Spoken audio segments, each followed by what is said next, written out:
Hi everyone. People working for the CIA helped them target journalists who visited Assange in the Ecuadorian embassy. I'll say that again. People working for the CIA helped them target journalists who visited Assange in the Ecuadorian embassy. Some of them American, and American citizens, some of them. This is El Paso. Russian and US visitors targets for the Spanish firm that spied on Julian Assange. The CIA had access to the server where the company stored the profiles of hundreds of people who visited the WikiLeaks founder during his stay in the Ecuadorian embassy in London. Spies again. Spy shit again. It's like every time I do a story, it's down to this spy stuff going on and inflicting on people's civil liberties and human rights.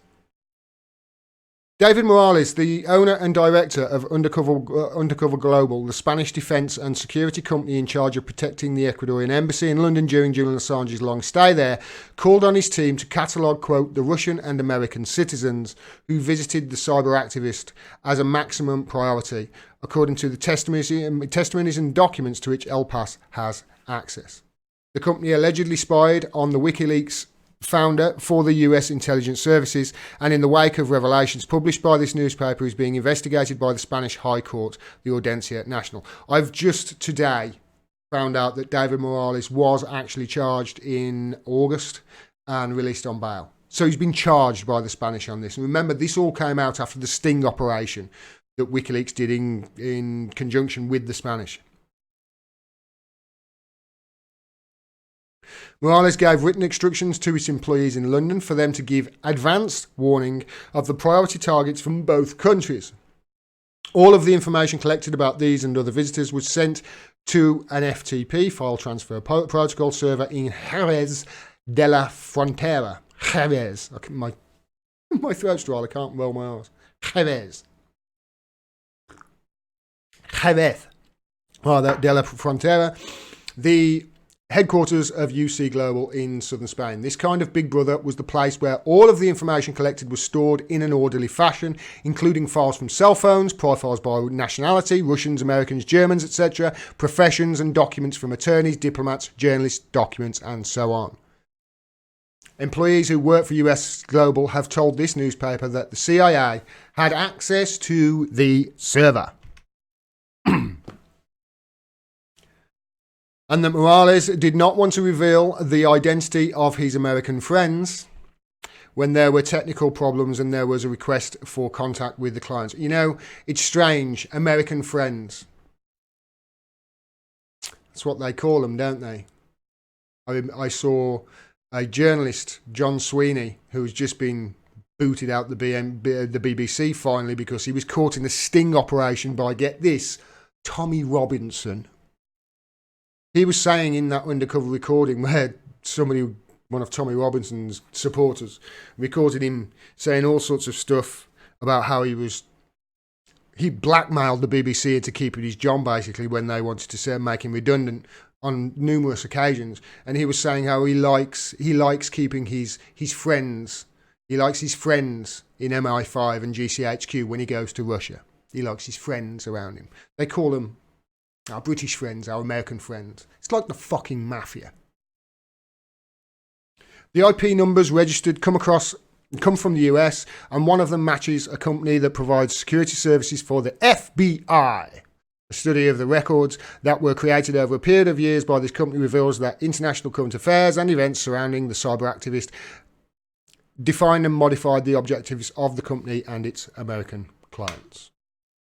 The Spanish company's interest in Russian citizens multiplied due to suspicions that the WikiLeaks founder had relationships with the Russian intelligence services. So I won't read all of this, but basically what it means is, the way you can read between the lines is to say this: watch those Russians, yeah? Watch those Russians. And then a newspaper report says, oh, they were watching Russians, must be Russia. They create their own news, the same sort of way that, you know, they did with the Mueller investigation.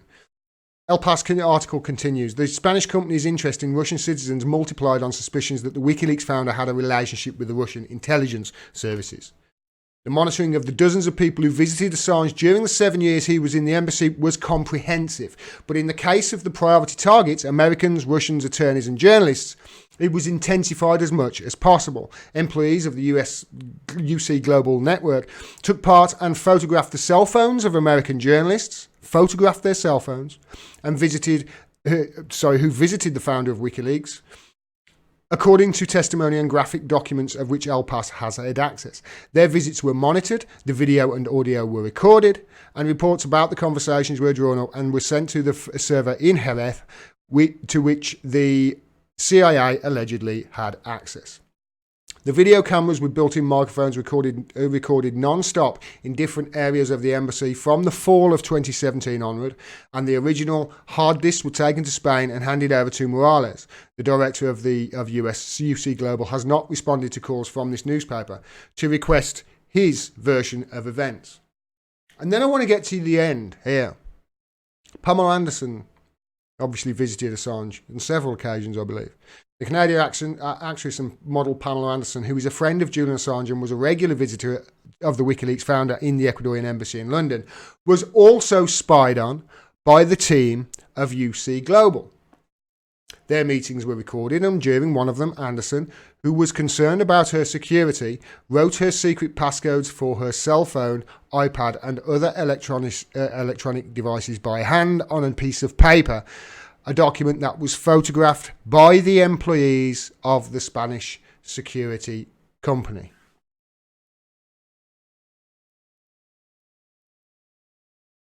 Orwellian much?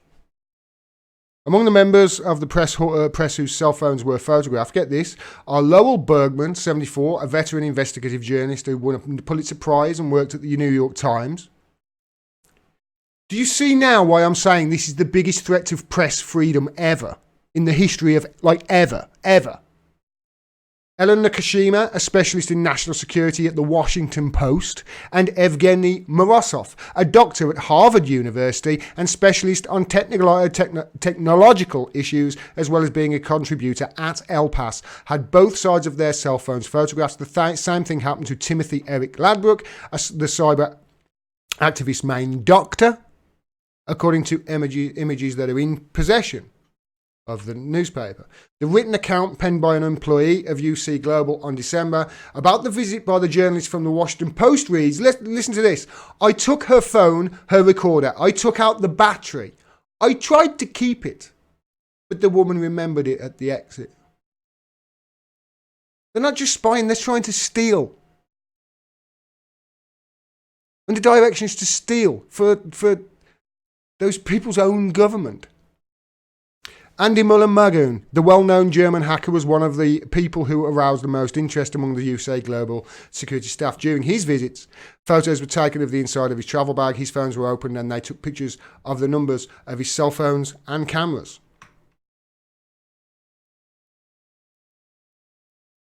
Recordings of all those people, pictures of the passports, codes that are written down for their phones even they were recording. I know people who've been there and they've described how, the rigorous process that they had to go through just to get in there and speak to Julian Assange. Interesting, isn't it?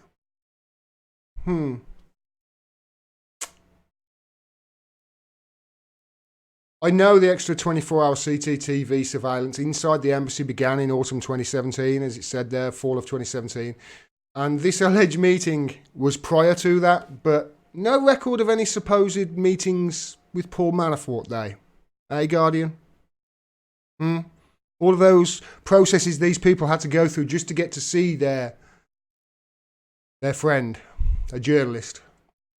No record of that ever happening. No record of that, is there, Luke Harding? They go to all these lengths at the embassy door, confiscating phones, taking photos of passcodes, passports, IMEI numbers, trying to steal batteries, but no trace of Paul Manafort going there. Of course not, because this article is arse gravy of the worst kind. Its lies were only designed to help bolster, from what I can see, the Mueller investigation, the Russiagate investigation, which failed miserably. That article, though, is still up without retraction. Our media are that shameless, even when they're exposed for the liars that they are, they suffer no consequences whatsoever, issue no retractions, and just move on to the next lie without even drawing breath.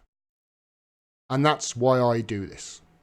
Because our media is nothing but public relations for the elite and the establishment. And The Guardian, this arse gravy of a newspaper, is nothing but the mouthpiece for GCHQ and the national security state.